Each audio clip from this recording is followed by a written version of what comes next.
Hello there, good people, and welcome to It's a Shaw Thing. I'm your host, Rob Shaw. We're talking fantasy football today, my friends. It's time for the news and the notes, the greatest and the latest stories, and so far this one's not great at all. Looks like Roscoe Parrish of the Buffalo Bills, who's enjoying a sensational breakout season, is going to be shelved for 4 to 6 weeks because of a thumb injury that's going to require some surgery.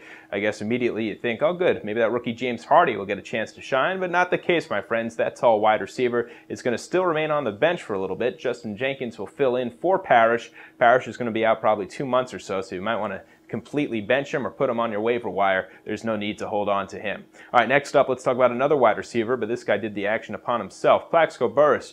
He had such a great year last year, fantastic Super Bowl, off to a sensational start in a year in which we've seen Chad Johnson, Randy Moss, Torrey Holt struggle. Burress has been there, but he was not there on Monday when he did not go to practice and he did not phone in. So that being said, he's not only going to miss this week because of a bye, he's going to be suspended next weekend as well. Tough pill to swallow for fantasy managers as far as who's going to fill in his place. There'll be an assortment of wideouts, Sonoris Moss, maybe a little Steve Smith. You get Hickson as well. All those different options to try to hold down the fort with Eli Manning. All right, next up, let's talk about some running backs. We'll start with the big name, Brian Westbrook of the Philadelphia Eagles. Good news, doesn't look like it's a high ankle sprain since his ankle was sore today, but he was able to gingerly walk on it. He is hoping that he will be able to practice before the end of this week and therefore be able to play in that big matchup against the Bears this weekend. As far as Willie Parker, not quite as good news. He apparently has a knee sprain, which is going to cost him a couple of weeks, which means Rashard Mendenhall, the big rookie that they drafted, is going to have a chance to impress right away. My guess is they'll be a little conservative, put the ball in the air, try to avoid the run a bit,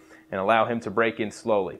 All right, now let's talk about a quarterback situation, which quite honestly puzzles me. Trent Green, 38 years old. Mark Bulger, 31. Mark Bulger recently better. Trent Green last year part of that Miami Dolphins team that, well, with him, he didn't get any wins. So what do? They're going to go with Green because of Bulger's struggles. In my mind, it's more of an offensive line situation. Plus, they're kind of hurting at the wideout position. They let Bruce walk away. Then they had Drew Bennett. He got injured. So really, it's Torrey Holt and I guess Randy McMichael.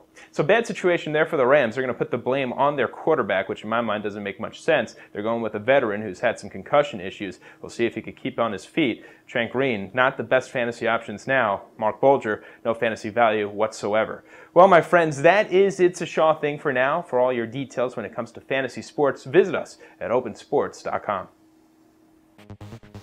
So you think you can tackle a pro? There's only one way to find out. Click on fantasy at opensports.com.